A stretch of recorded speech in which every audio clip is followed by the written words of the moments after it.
জিলহজ মাসের ১ নম্বর আমল হলো, কোন ব্যক্তি যদি কুরবানি দেওয়ার নিয়ত করে, কোন ব্যক্তি যদি পশু কুরবানি করার নিয়ত করে যে আমি এই বছর পশু কুরবানি করব, আল্লাহ আমাকে সামর্থ্য দিয়েছেন, শক্তি দিয়েছেন, আমি একটি পশু কিনে কুরবানি করব, তাহলে ওই ব্যক্তি যেন জিলহজ মাসের চাঁদ ওঠার সাথে সাথে সে তার হাতের নখ, পায়ের নখ, তার মুখের মোষ, গোঁফ সহ অবাঞ্ছিত যত লোম আছে এগুলো যেন সে না কাটে। এগুলো না কাটার কারণে আল্লাহ সুবহানাহু ওয়া তাআলা কুরবানি সম পরিমাণ নেকি তার আমলনামায় দান করে দিবে। সুবহানাল্লাহ। আল্লাহর হাবিব বলতেছেন, যে ব্যক্তি কুরবানির নিয়ত করে যে আমি এই বছর কুরবানি দিব, যারা যারা কুরবানি দিবে, এটা তো আমাদের মনের মধ্যে একটা নিয়ত আছে না নাই? আছে। আল্লাহর হাবিব বলেন, সে যেন জিলহজের চাঁদ দেখার সাথে সাথে তার হাতের নখ, পায়ের নখ, শরীরের অবাঞ্ছিত লোম এগুলো যেন না কাটে। কাটার প্রয়োজন হলে সে যেন জিলহজের আগে আগেই কেটে ফেলে।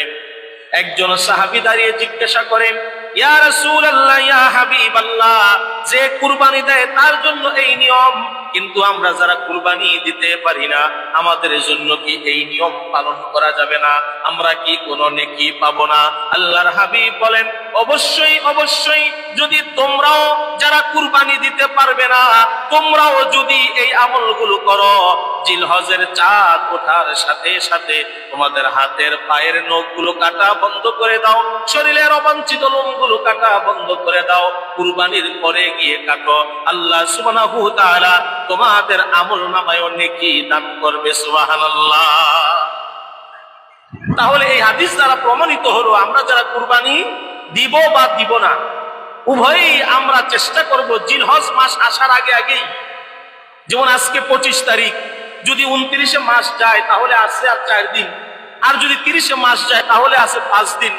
তো তার মানে আপনি এই 2-3 দিনের মধ্যেই আপনার হাতের নখ, পায়ের নখ বা অবাঞ্ছিত লোম এগুলো যদি কাটার কোনো প্রয়োজন হয়, আমরা এগুলো কেটে ফ্রেশ হয়ে যাব, যেন জিলহজ মাসের চাঁদ ওঠার সাথে সাথে কুরবানি পর্যন্ত হাত পায়ের নখ এগুলো যেন আর কাটার কোনো প্রয়োজন না হয়। আল্লাহর হাবিব সাল্লাল্লাহু আলাইহি ওয়াসাল্লাম বলেন, 1 নম্বর আমল হলো হাত পায়ের নখ না কাটাম, এগুলো রেখে দেওয়া, কুরবানি দিয়ে পশু কুরবানি করে এরপর গিয়ে এগুলো কাটা। 2 নম্বরে তোমাদের জন্য আমল হলো জিলহজ মাসের 1 তারিখ থেকে নিয়ে 9 তারিখ পর্যন্ত একটানা আল্লাহ রাব্বুল আলামিনের সন্তুষ্টির জন্য রোজা রাখা। সুবহানাল্লাহ।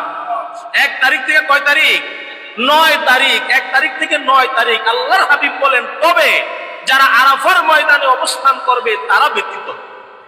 যারা হজ করতে গেছে 9 তারিখে তো হাজী সাহেবরা আরাফার ময়দানে থাকবে, তো তারা ব্যতীত। কারণ এখন যে গ্রীষ্মের যে গরম, এই গরমের মধ্যে এই আরাফাতের ময়দান পাথরের পাহাড়, এই পাথরের পাহাড়ের মধ্যে সারাদিন 9 জিলহজ হাজী সাহেবরা খোলা আকাশের নিচে থাকবে। আরাফার ময়দানে মসজিদে নামিরার মধ্যে খুতবা পাঠ করা হবে। বৎসরে একবার যে মসজিদটা খোলে, আরাফার ময়দানে মসজিদে নামিরা যেখানে বৎসরে একবার খোলা হয়, এই একবার বৎসরে খুলে সেখানে খুতবা পাঠ করা হয়, নামাজ, জোহরের নামাজ আদায় করা হয়। এই যে বৎসরে একবারের জন্য খোলা হয় মসজিদ, এই মসজিদও তার সবাই জায়গা হয় না, তাই না? কারণ মসজিদ, এই মসজিদের মধ্যে মানুষ জায়গা হবে সর্বোচ্চ দেখা গেছে 2-3 হাজার, আর মানুষ হলো লক্ষ লক্ষ। এই সবাই পাহাড়ের মধ্যে, রাস্তার মধ্যে, মানে বাহিরে, এই উত্তপ্ত গরমের মধ্যে বাহিরে তারা ইবাদত বন্দেগী করবে, নামাজ পড়বে, আল্লাহকে ডাকবে, লাব্বাইক আল্লাহুম্মা লাব্বাইক ধ্বনিতে মুখরিত করবে। এই জন্য আল্লাহর হাবিব বলেছেন, তারা ব্যতীত যত বাহিরে তোমরা যারা আসো, তোমরা 9 তারিখ সহকারে রোজা রাখবে। 1 তারিখ থেকে 9 তারিখ পর্যন্ত রোজা। এই রোজাগুলো তোমরা যদি রাখতে পারো, বিশেষ করে আরাফাতের দিনে যদি রোজা রাখতে পারো, আল্লাহর হাবিব বলেন, এই রোজার বিনিময়ে আল্লাহ তাআলা তোমার পিছনের 1 বছর, সামনের 1 বছরের অগ্রিম গুনাহ আল্লাহ মাফ করে দিবে। সুবহানাল্লাহ। কত বড় গুরুত্বপূর্ণ কথা। আপনি পারলে 9 দিন রোজা রাখেন, হ্যাঁ, ঈদের দিনও রোজা, তবে ওইটা অর্ধেক রোজা। যারা কুরবানি করবে তারা ঈদের দিনও রোজা রাখবে। পশু কুরবানি করার পরে ওই পশুর গোশত খেয়ে তারা রোজা ভাঙবে, এটা হচ্ছে সুন্নত। তো এই জন্য আমরা ঈদের দিনটাকে রোজা ধরি না, যেহেতু ঈদের দিনে আমরা অর্ধেক দিন গেলেই খাওয়া দাওয়া আরম্ভ করে দেই। তো ঈদের দিন ব্যতীত জিলহজ মাসের 1 তারিখ থেকে নিয়ে 9 তারিখ পর্যন্ত আল্লাহর হাবিব নিয়মিত রোজা রাখতেন, রোজা রাখতে বলেছেন, এবং বিশেষ করে আরাফাতের রোজা। সহিহ বুখারী, মুসলিম এবং অন্যান্য অনেক কিতাবে হাদিসগুলো বর্ণিত হয়েছে। আল্লাহর হাবিব বলেন, কোন ব্যক্তি যদি আরাফাতের ময়দানে, যেই দিন গোটা পৃথিবীর লক্ষ লক্ষ হাজী সাহেবরা আরাফাতের প্রান্তরে গিয়া লব্বাইক আল্লাহুম্মা লব্বাইক বলে উচ্চারণ করে, এমন পবিত্র দিনে কোন ব্যক্তি যদি রোজা রাখতে পারে, এই তার আরাফাতের রোজার বিনিময়ে আমি আল্লাহ সুবহানাহু ওয়া তাআলা ওই রোজাদার ব্যক্তির পিছনে 1 বছরে যত গুনাহ করেছে ওই গুনাহগুলো মাফ করে দিব, এবং আগামী 1 বছর সে জীবিত থাকবে, এই বছরের গুনাহগুলোকেও মাফ করে দিব। সুবহানাল্লাহ। তাহলে এই রোজাটার কত দাম, যে পিছনের গুনাহগুলো মাফ, সামনের গুনাহগুলোও মাফ। কোন গুনাহ? এখানে প্রশ্ন আসে। আমরা অনেকে মনে করি যে হুজুর তাইলে তো বছরে একদিন রোজা রেখে সব গুনাহ যেহেতু মাফ হয়ে গেছে, যেভাবে মনে চায় সেইভাবে চলবো। না, আল্লাহর হাবিব বলেন, হকুল্লাহ এবং হকুল ইবাদ, বান্দা আমার প্রতি তুমি যে জুলুম করো, আমার কাজগুলোকে তুমি যে অমান্য করো, এই গুনাহ আমি আল্লাহ মাফ করে দিব। তোমার ছোটখাটো সগীরা গুনাহগুলোকে আমি আল্লাহ মাফ করে দিব, কিন্তু বান্দার হক আদায়ের গুনাহ, ওই গুনাহ মাফ করার জন্য আমি আল্লাহ আদেশ করে রেখেছি বান্দাকে, বান্দা যতক্ষণ মাফ না করবে আমি আল্লাহ ততক্ষণ মাফ করব না। কি বলে, ঠিক কিনা? তা এই জন্য এখানে সগীরা গুনার কথা বলা হয়েছে, যে আমরা যে ছোট ছোট গুনাহগুলো করি, আমার অতীতের 1 বছরের গুনাহ আল্লাহ মাফ করে দিবে, আবার আমার ভবিষ্যতের 1 বছরের সগীরা গুনাহ আল্লাহ মাফ করে দিবে, মাত্র একটি আরাফাতের রোজার বিনিময়ে। আমরা চেষ্টা করব জিলহজের চাঁদের 1 তারিখ থেকে নিয়ে 9 তারিখ পর্যন্ত রোজা রাখা। যদি সম্ভব না হয়, কমপক্ষে 9 জিলহজ আরাফাতের দিনে যেন রোজা রাখতে পারি বলে আমি। আল্লাহর হাবিব বলেন, 3 নম্বরে জিলহজ মাসের শুরুতে তোমাদের জন্য আমল হলো বেশি বেশি করে নফল ইবাদত বন্দেগী করা। সুবহানাল্লাহ।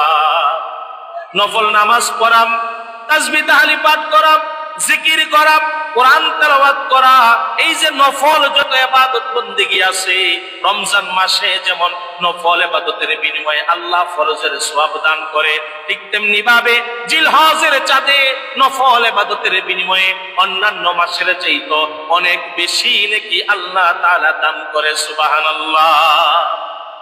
এই জন্য আমরা চেষ্টা করব যে জিলহজ মাসে 5 ওয়াক্ত নামাজ তো পড়বই, এই 5 ওয়াক্ত নামাজের পাশাপাশি আমরা যেন কিছু নফল নামাজ, তাহাজ্জুদের নামাজ, চাশতের নামাজ, আওয়াবিন নামাজ, ইশরাকের নামাজ, দুখুলুল মসজিদ, তাহিয়াতুল ওযু, এই যে বিভিন্ন নফল নামাজগুলো আছে, এই নামাজগুলো যেন আমরা বেশি বেশি করে পড়তে পারি।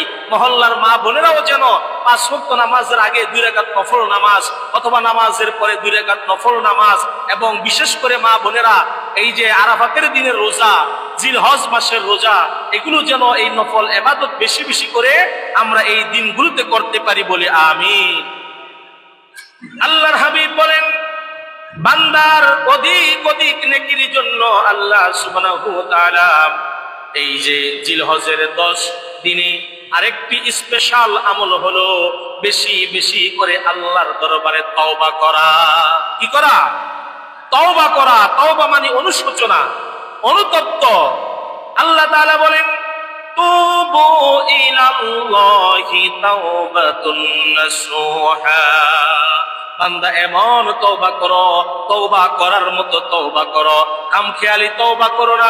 তুমি এমন অনুশোচিত হলে, অনুশোচনা করলে, তওবা করলে, আমি আর এই পাপ করব না, অন্যায় করব না, কিছুক্ষণ পরে আবার তুমি ওই পাপে লিপ্ত হয়ে যাও, ওই গুনাহে লিপ্ত হয়ে যাও, এমন তওবা নয়। খাস দিলে আল্লাহর কাছে তওবা করো, বেশি বেশি করে পাঠ করো, লা হাওলা ওয়ালা কুওয়াতা ইল্লা বিল্লাহিল আলিয়ুল আযীম। পারি না আমরা? বেশি বেশি করে ইস্তেগফার পাঠ করবেন, আস্তাগফিরুল্লাহ আস্তাগফিরুল্লাহ আস্তাগফিরুল্লাহ বেশি বেশি করে পড়বেন, আল্লাহর কাছে তওবা করবেন। কারণ এই যে জিলহজের এই 10টা দিন আল্লাহর কাছে অনেক দামি দিন, অনেক দামি দিন। কারণ এই দিনগুলোতে লক্ষ লক্ষ মানুষগুলো আল্লাহর ঘরে গিয়া হাজিরা দেয়, আল্লাহর ইবাদত বন্দেগী করে, যাদের এক সেকেন্ডের মধ্যে কোনো গুনাহ নাই। কি বলেন আছে? বলেন আছে? যারা হজ করতে গেছে, এই জিলহজ মাসে, অন্যান্য সময়ে তারা অনেকে মক্কা মদিনার বাহিরে থাকে, যেমন এখন অনেকে মদিনা আছে, অনেকে জেদ্দা গেছে, অনেকে রিয়াদ গেছে, কিন্তু জিলহজ মাস যখন এসে যাবে তখন আর কেউ মক্কার বাহিরে থাকবে না, সবাই মক্কায় প্রবেশ করবে। তখন মদিনাও খালি হয়ে যাবে, মদিনাও খালি হয়ে যাবে। মদিনার যারা নাগরিক, পাহারাদার, সিকিউরিটি, পিয়ন, পুলিশ, তারা ব্যতীত বাহির থেকে যারা হজ করতে যায় সবাই জিলহজে মক্কা চলে যাবে আল্লাহর ঘরে, কারণ তখন সেখানে কাজ। সবাই একসাথে একত্রিত হয়ে এই যে কাজগুলো করবে, আরাফার ময়দানে যাবে, মুজদালিফায় যাবে, মিনায় যাবে, জামারায় যাবে, আল্লাহর ঘরে গিয়ে সবাই একসাথে একই সময়ে তাওয়াফ করবে। এই যে পবিত্র সময়, আল্লাহ তাআলা বলেন আমার ঘরের মেহমানদের খাতিরে, এই পবিত্র সময়ের খাতিরে, যেই সময়ে মানুষ এক সেকেন্ডের জন্য কোনো গুনাহ নাই, ইচ্ছা করলেও কোনো গুনাহ করতে পারে না, এই নিষ্পাপ মানুষগুলোর খাতিরে আমি আল্লাহ এই দিনগুলো সম্মান ইজ্জত বাড়িয়ে দিলাম, এবং তোমাদের সবার দোয়া আমি আল্লাহ কবুল করে নিলাম। সুবহানাল্লাহ। যারা জিলহজ হজ করার জন্য কাবা করে যায়, ইচ্ছা করলেও কোনো গুনাহ করতে পারবে? বলেন পারবে? ইচ্ছা করলেও পারবে না। যদি মনে চায় কোনো গুনার কাজ করতে, তাও পারবে না, কারণ সেখানে গুনাহ করার কোনো সুযোগই নাই। এই জন্য আল্লাহর হাবিব বলেন বেশি বেশি করে তাওবা করা, এমন তওবা করো যেমন এই তওবা তোমাকে গুনাহ থেকে বিরত রাখে, অন্যায় থেকে বিরত রাখে। জিলহজের 10 তারিখ পর্যন্ত নফল নামাজ ইবাদত বন্দেগীর পাশাপাশি আমরা বেশি করে আস্তাগফিরুল্লাহ পড়ব, আস্তাগফিরুল্লাহ পড়ব, তাওবা করব। আল্লাহ যেন আমাদের তওবাগুলো কবুল করে, আল্লাহ যেন আমাদের জীবনের গুনাহগুলো মাফ করে, ওই নিষ্পাপ হাজী সাহেবদের সাথে আমাদেরকে যেন কবুল করে, বলে আমিন। এরপর আল্লাহর হাবিব সাল্লাল্লাহু আলাইহি সাল্লাম আমাদেরকে জানায় দিচ্ছেন 5 নম্বরে বেশি বেশি পরিমাণে আল্লাহর জিকির করা। কার জিকির? বলেন কার জিকির? একজন মানুষের সবচাইতে প্রিয়, সবচাইতে কাছের, যত বড় বিপদ হোক, সবাইকে হারাইলো, একজনকে হারায় না, তিনি কে?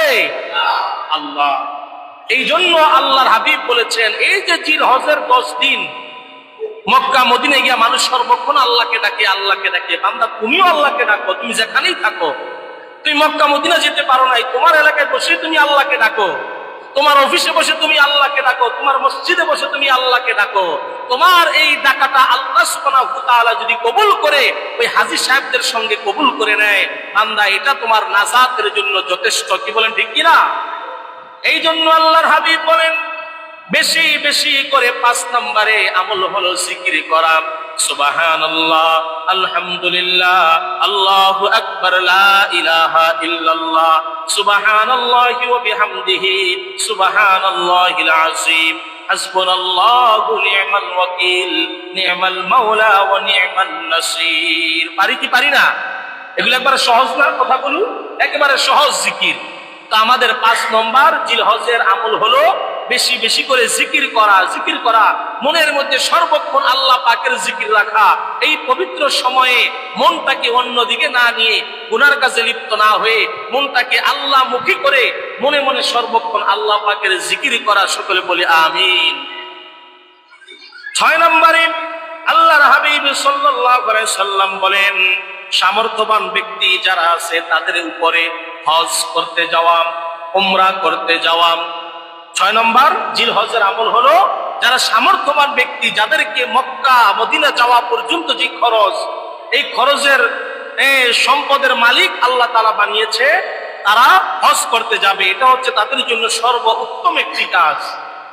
হজ করতে যাওয়া, উমরা করতে যাওয়া। যে ব্যক্তি হজ করতে যায়, হজের কার্যক্রম শেষ করে অথবা হজের কার্যক্রমের আগে অনেক লম্বা সময় পাওয়া যায়, হাজী সাহেবেরা 5টা, 6টা, 10টা করে উমরা করে। এই জন্য আল্লাহর হাবিব বলেন, যখন হজ করতে যাবে তোমার হাতে আরো 10 দিন সময় আছে, তুমি কমপক্ষে 10 দিনে 5টা, 10টা করে আরো উমরা করো। সুবহানাল্লাহ। কারণ এটা তোমার জন্য সুযোগ। এই হজের উসিলায় তুমি কাবা ঘরে এসেছো, এখন বেশি বেশি করে তুমি উমরা করো। এটার যে নিয়ম, ওই নিয়মগুলো মেনে মেনে যেখানে মিকাত থেকে নিয়ত করে আবার এসে তুমি উমরার কাজগুলো সম্পাদন করো। আল্লাহর হাবিব বলেন এই মাসে বেশি বেশি করে উমরা করা এবং যারা সামর্থ্যবান ব্যক্তি তারা হজ করা এই মাসের আমাদের সবচেয়ে ইম্পর্টেন্ট 6 নম্বর আমল। 7 নম্বরে আল্লাহর হাবিব বলেন সামর্থ্যবান ব্যক্তি যে নেশাব পরিমাণ সম্পদের মালিক, ওই ব্যক্তি যখন নেশাব পরিমাণ সম্পদের মালিক হয়ে যায় তার উপরে ওয়াজিব হলো পশু কুরবানি করা। সুবহানাল্লাহ।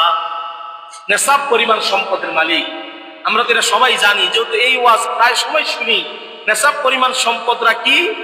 7.5 তোলা স্বর্ণ, 52 তোলা রূপা, অথবা এই পরিমাণ সম্পদ, টাকা পয়সা, ব্যবসায়িক মালামাল যদি আপনার কাছে থাকে। তবে এখানে গুরুত্বপূর্ণ কথা হলো জাকাত দেওয়ার জন্য নেশাব পরিমাণ এই সম্পদরা লাগে।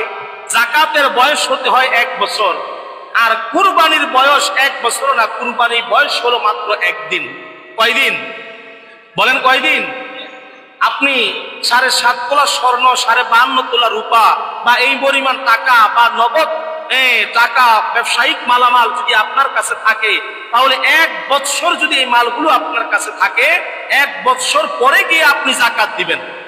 আর কুরবানি হলো এই পরিমাণ সম্পদ যদি কোনো মানুষের কাছে থাকে, 1 বছর নয়, জিলহজ মাসের 10, 11, 12, বলেন কত? 10, 11, 12 এই 3 দিনের যে কোনো দিন যদি সম্পদ আপনার কাছে আসে, ওই দিনই আপনার কুরবানি করা ওয়াজিব। যদি আপনি কুরবানি না করেন আপনি ওয়াজিব তরফদারি গুনাহগার হয়ে যাবেন। কথার কথা, অনেকের কাছে ঈদের দিন কোনো টাকা আসে নাই, ঈদের দিন কোনো টাকা নাই, কিন্তু সে ঈদের পরের দিনকে টাকা পাইছে। এখন ঈদের পরের দিনই তার কুরবানি ওয়াজিব আদায় করতে হবে। এই ঈদের পরের দিনও পায় নাই, তারপরের দিন পাইছে। যেহেতু 3 দিন কুরবানি করা ওয়াজিব, 3 দিন সময় দেওয়া হয়েছে, 10, 11, 12।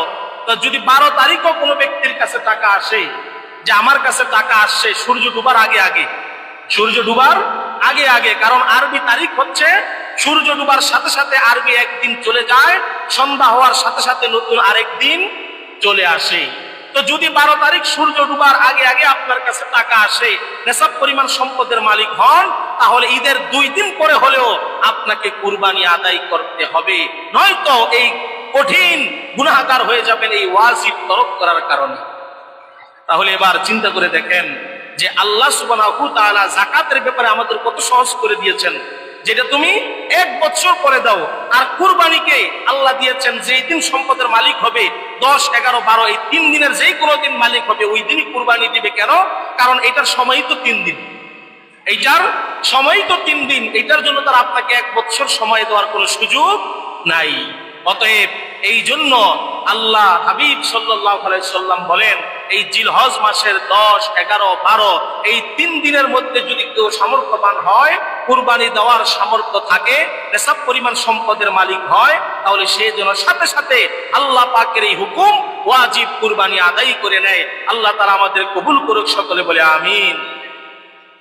8 নম্বরে সবচাইতে জিলহজ মাসের ইম্পর্টেন্ট একটা আমল, গুরুত্বপূর্ণ একটা আমল, যে আমল হলো তাকবীরে তাশরিক। আল্লাহু আকবার, আল্লাহু আকবার, লা ইলাহা ইল্লাল্লাহু, আল্লাহু আকবার, আল্লাহু আকবার, ওয়ালিল্লাহিল হামদ। এটা পারি না আমরা? এই তাকবীরে তাশরিক জিলহজ মাসের চাঁদ দেখার সাথে সাথে, জিলহজ মাসের চাঁদ দেখার সাথে সাথে আল্লাহু আকবার, আল্লাহু আকবার, লা ইলাহা ইল্লাল্লাহু, আল্লাহু আকবার, আল্লাহু আকবার, ওয়ালিল্লাহিল হামদ, এই তাকবীরে তাশরিকটা বেশি বেশি করে পাঠ করা। ওই যে আমি শুরুতে বললাম যে আপনি জিকির করবেন, এখন এই জিকিরের মধ্যে আপনি তাকবীরটা পড়তে পারেন, যে বেশি বেশি করে এই তাকবীরে তাশরিক পাঠ করা, এটা প্রত্যেক মানুষের উচিত। আল্লাহর হাবিব বলেন, ও আমার সাহাবীরা, জিলহজের চাঁদ দেখার সাথে সাথে তোমরা তাকবীরে তাশরিক পাঠ করতে থাকো, এমন ভাবে পাঠ করো প্রত্যেক মানুষ যেন শুনে শুনে তারাও যেন মনে হয়ে যায় যে জিলহজের চাঁদ উঠে গেছে, তাকবীরে তাশরিক পাঠ করতে হবে।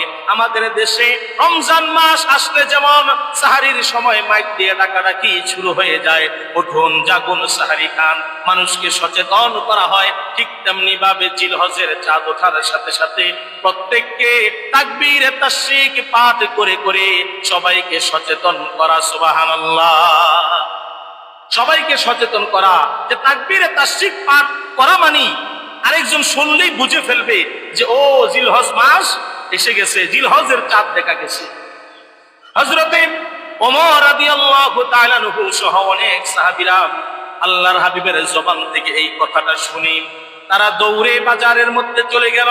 কারণ বাজারের মধ্যে একসাথে অনেকগুলো লোক থাকে। বাজারের মধ্যে গিয়া একসঙ্গে সমস্ত মানুষের সামনে দাঁড়ায়া জোরে জোরে চিৎকার করে তাকবীর পড়তেছে, আল্লাহু আকবার, আল্লাহু আকবার, লা ইলাহা ইল্লাল্লাহু, আল্লাহু আকবার, আল্লাহু আকবার, ওয়ালিল্লাহিল হামদ। সমস্ত মানুষ অবাক হয়ে গেল। ব্যাপার কি? হে ওমর, তুমি চিৎকার করে তাকবীর দিতেছো, ব্যাপারটা কি? কিসের এলান, কিসের সংবাদ দিবা?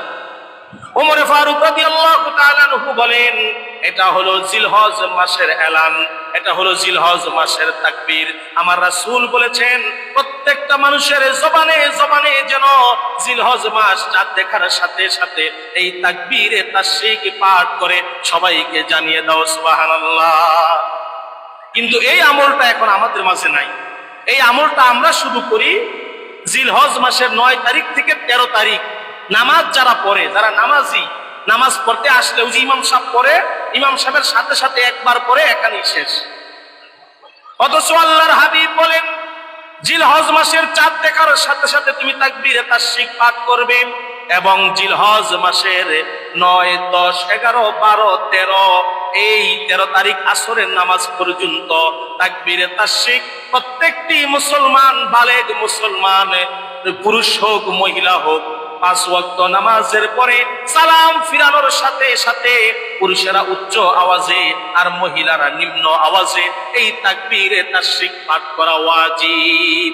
পাঠ করা কি ওয়াজিব? তা আমরা তো চাঁদ দেখার সাথে সাথে যেটা সুন্নত ওটা তো করিই না। 9 তারিখ থেকে যেটা ওয়াজিব, 9 তারিখ থেকে 13 তারিখ পর্যন্ত পড়া ওয়াজিব। মনে রাখবেন, আপনি একটা কুরবানি করলেন, এটাও একটা ওয়াজিব। ঈদের নামাজ পড়লেন, এটাও ওয়াজিব। আর আপনি যে 9 জিলহজ থেকে প্রত্যেক ফরজ নামাজের পরে তাকবীরে তাশরিক পাঠ করতেছেন, এটাও পড়া ওয়াজিব। এটাও পড়া কি ওয়াজিব। এখন আমাদের দেশের মধ্যে আমরা এই জিলহজ মাস আসলে শুধু একমাত্র গুরুত্ব দেই ঈদের দিনকে, ঈদের নামাজ আর কুরবানি। কি বলেন, ঠিক না? এর মধ্যেই শেষ। মনে করি এখানেই আমার সব আমল শেষ হয়ে গেছে। কিন্তু নামাজ এবং কুরবানি ছাড়াও আরো যে কত ইবাদত আছে, এই জিলহজ মাসের আমল আছে, এগুলো আমরা গুরুত্বই দেই না।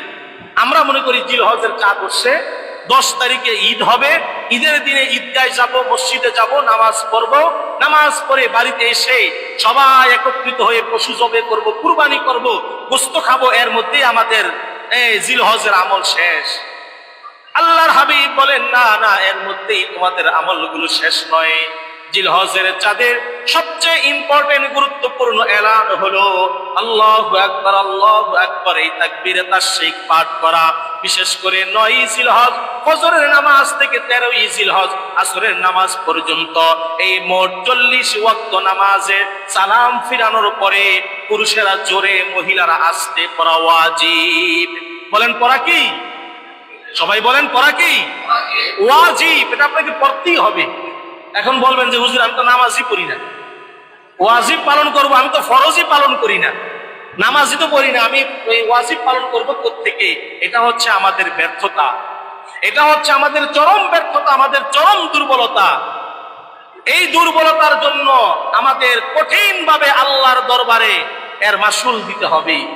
দুনিয়াটাকে আমরা যত খামখেয়ালি মনে করতেছি যে কোন রকম আমি আমার গা বাঁচানোর জন্য ঈদের নামাজটা পড়ি আর কুরবানি দেই, কারণ ঈদের নামাজ না পড়লে পরিবার লোকজনও খারাপ বলবে, কুরবানি না দিলে এলাকাবাসী খারাপ বলবে। এই জন্য আমাদের দেশে বেশিরভাগ মানুষ ঈদের নামাজ আর কুরবানি করে। কি বলে, ঠিক না? নিজের মান সম্মান বাঁচানোর জন্য, নিজের এটা কি বলে আপনার নিজের সামাজিকতা সামাজিক পরিস্থিতি বজায় রাখার জন্য, যে আমি বাড়িওয়ালা কুরবানি না দিলে আরে কি একটা শরম লজ্জা, আমি ধনী মানুষ কুরবানি না দিলে কি লজ্জা। কিন্তু এমন অনেক ধনী লোক আছে যে নামে ধনী কিন্তু কাজের বেলায় তার কাছে নেশাব পরিমাণ কোনো সম্পদ নাই, তার উপরে কুরবানি ওয়াজিব নয়। তো সম্মানিত হাজরিন, কুরবানি অনেক মাসালা আছে, এগুলো নিয়ে আমরা আগামী জুমায় আলোচনা করব এবং আপনারাও এগুলো ভালো করে জেনে নেবেন। কারণ এত টাকা দিয়ে আমরা কুরবানি দেই, মাসআলাগতভাবে আমাদের দুর্বলতা থাকার কারণে অনেক ভুলভ্রান্তি হয়। যাই হোক, ওই দিকে আমরা আগামীতে আলোচনা করব। আজকের যে পয়েন্ট, আল্লাহর হাবিব বলেন 7 নম্বরে 8 নম্বরে পয়েন্ট হচ্ছে বেশি বেশি করে তাকবীরে তাশরিক পাঠ করা। তো আমরা কুরবানি আর ঈদের নামাজের মধ্যে ঈদকে সীমাবদ্ধ রাখবো না। জিলহজ মাসের চাঁদ দেখার সাথে সাথে আমরা তাকবীরে তাশরিক পাঠ করব তো ইনশাআল্লাহ। সবাই একবার তাকবীরে তাশরিক আমার সঙ্গে পাঠ করেন। আল্লাহু আকবার, আল্লাহু আকবার, লা ইলাহা ইল্লাল্লাহু, আল্লাহু আকবার, আল্লাহু আকবার, ওয়ালিল্লাহিল হামদ। এটা হলো জিলহজ মাসের এলাম। জিলহজ মাসের কি এলাম, ঘন্টা, ধ্বনি। এটা হচ্ছে আপনাকে প্রস্তুতি নেওয়ার একটি সুযোগ। আপনি নিজে নিজে পড়বেন, আত্মীয় স্বজনকে পড়াবেন, ঘরের মধ্যে গেলে বসে না থেকে গুনগুনায়া পড়বেন, ছেলে মেয়েকে পড়তে বলবেন, দোকানে রাস্তাঘাটে পড়তে বলবেন। একজনের সঙ্গে দেখা হয়েছে, সালাম দিয়া আসসালামু আলাইকুম ওয়া রাহমাতুল্লাহ, ভাই দোয়াটা মনে আসেনি, দোয়াটা পড়েন। আল্লাহু আকবার, আল্লাহু আকবার, লা ইলাহা ইল্লাল্লাহ, আল্লাহু আকবার, আল্লাহু আকবার, ওয়ালিল্লাহিল হামদ। একজন আরেকজনকে মনে করে দিব তো ইনশাআল্লাহ। আল্লাহ তাআলা আমাদের কবুল করুক, সকলে বলি আমিন। সম্মানিত হাজরিন, এরপর 9 নম্বর আমাদের যে কাজ, সেই কাজ হচ্ছে এই জিলহজের 10 দিন অন্তত পক্ষে আমাদের মধ্যে যে বদ অভ্যাসগত গুনাহ আছে, অভ্যাসগত কিছু গুনাহ আছে না আমাদের। একটা হচ্ছে অভ্যাসের বাহিরে ওয়াসওয়াসায় পড়ে, শয়তানের ওয়াসওয়াসা, মানুষের ওয়াসওয়াসা, বন্ধুর ওয়াসওয়াসা করে মানুষ মাঝে মাঝে কিছু গুনাহ করে। আর আরেকটা হচ্ছে অভ্যাসগত কিছু গুনাহ আছে না, অভ্যাসগত কিছু পাপ। আপনি নিয়ত করবেন অন্তত পক্ষে এই পবিত্র 10টা দিন, যে পবিত্র 10 দিনে আল্লাহর ঘরের মধ্যে আল্লাহর মেহমানরা লাব্বাইক ধ্বনি দিতেছে, এই পবিত্র দিনগুলোতে আল্লাহ অসংখ্য মানুষদেরকে মাফ করে দিতেছে, এই অসংখ্য মানুষদেরকে আল্লাহ তাআলা জান্নাতের কাতারে তাদের নাম লিখতেছে। এই দিনগুলোতে আমি আমার অভ্যাসগত, আমার ওয়াসওয়াসাগত যত গুনাহ আছে, এই গুনাহ থেকে আমরা বিরত থাকবো, পারবো তো ইনশাআল্লাহ। এটা হলো আপনার জন্য 9 নম্বর কাজ। কারণ আমি তাকবীরে তাশরিকও করি, আবার যে ঠোঁট দিয়ে তাকবীরে তাশরিক পাঠ করি ওই ঠোঁটের মধ্যে বিড়ি লাগায়া টানি, তাই এটা কি হলো? তাকবীরে তাশরিকও পাঠ করি, আবার সুদের টাকাও সেভ দিয়া গুনি। তাকবীরে তাশরিকও পাঠ করি, আবার আরেকজনের জায়গার মধ্যে গিয়েও খোঁড়া লাগাই। তো এই তাকবীরে তাশরিক, এই ইবাদত, এই কুরবানি আল্লাহর কাছে কোনো দাম আছে? কথা বলেন, দাম আছে? নাই। তো এই জন্য আপনি ইবাদত করবেন এবং গুনাহ থেকে নিজেকে মুক্ত রাখবেন। 9 নম্বর কাজ হলো আমার অভ্যাসগত গুনাহ, ওয়াসওয়াসাগত গুনাহ, বন্ধু বান্ধবের সঙ্গে গুনাহ, আত্মীয় স্বজনের সঙ্গে গুনাহ, সমস্ত গুনাহ থেকে আমি কমপক্ষে এই 10টা দিন নিজেকে মুক্ত রাখবো। আল্লাহ তাআলা কবুল করুক, সকলে বলে আমিন। সম্মানিত হাজিরিন, সর্বশেষ 10 নাম্বার পয়েন্ট হচ্ছে আল্লাহর হাবিব বলেন এই 10টা দিন কমপক্ষে তোমরা যা কিছু পারো একটু ঘন ঘন বেশি বেশি করে সাদাকা করো, সাদাকা করো, সদকা করো, তোমরা মানুষদেরকে দান করো, মসজিদে কিছু দান করো, মাদ্রাসায় দান করো, গরিব দুঃখী অসহায় তাদের মাঝে তুমি দান করো। কেননা এই দিনগুলো আল্লাহর কাছে অনেক দামি। তোমার এই দানের বিনিময়ে আল্লাহ তাআলা ইচ্ছা করলে তোমার সমস্ত বালা মুসিবত, তোমার অসুস্থতা, তোমার দরিদ্রতা দূর করে আল্লাহ তোমাকে স্বাবলম্বী করতে পারে কি পারে না? অতএব আমরা সামর্থ্যবান ব্যক্তি যারা, তারা তো বড় ধরনের কুরবানি আমরা দিবই, ছোট ছোট কিছু দান সদকাও আমরা করব। গরু কিনতে গেলে হাটের মধ্যে কত বিকলাঙ্গ মানুষ, অসুস্থ মানুষ, গরিব দুঃখী আপনার কাছে হাত পাতে। আপনি 1 লাখ টাকা গরু কিনতে পারেন, 5 টাকা 10 টাকা তাকে আপনি দিতে পারেন না। চেষ্টা করব আমরা আমাদের হাটে বাজার রাস্তাঘাটে যারা গরিব মানুষ, অসহায়, এতিমখানা, লিল্লা বোর্ডিং, মসজিদ, মাদ্রাসা, এই জিলহজের মাসের মধ্যে আমরা বেশি বেশি করে দান করব। এই দানটা এত বড় গুরুত্বপূর্ণ এবং ইম্পর্টেন্ট একটি আমল। এই দানের বিনিময়ে আপনার এই কঠিন অর্থ, যে অর্থ আপনি কষ্ট করে মাথার ঘাম পায়ে ফেলে আপনি উপার্জন করেছেন, এই উপার্জনকৃত অর্থ আপনি যখন মানুষের মাঝে দান করেন, আল্লাহ সুবহানাহু তাআলা আপনার এই ত্যাগের বিনিময়ে, এই কুরবানির বিনিময়ে আপনার সমস্ত বিপদ আপদ দূর করে আপনাকে সুস্থতা এবং স্বাবলম্বী আল্লাহ তাআলা করে দেয়। সুবহানাল্লাহ। ততএব আমরা সর্বশেষ পয়েন্ট চেষ্টা করব বেশি বেশি করে দান সদকা করার জন্য। সকলে বলি আমিন। সম্মানিত হাজিরিন, যে কথাগুলো বললাম, এই যে 10টা যে আমলের বর্ণনা দিলাম, এই আমলগুলো আমরা সঠিকভাবে করব, সুন্দরভাবে করব, আরেকজনকে করার জন্য উৎসাহিত করব। এবং আগামী জুমাতে আমাদের কুরবানি নিয়ে যে আলোচনা হবে, যারা কুরবানির নিয়ত করেছে, ইচ্ছা করেছে, আল্লাহ সামর্থ্য দিয়েছেন, তারা অবশ্যই আল্লাহ পাকের এই হুকুম ওয়াজিব বিধান সুন্দরভাবে আমরা আদায় করব ইনশাআল্লাহ। আল্লাহ তাআলা সবাইকে কবুল করুক। আল্লাহ তাআলা আমাদের ইবাদত বন্দেগী সুন্দরভাবে আদায় করার তৌফিক দান করুক। সকলে বলে আমিন। ওয়া আখিরু দাওয়ানা আনিল হামদুলিল্লাহি রাব্বিল আলামিন ওয়া মা আলাইনা ইল্লাল বালাগ।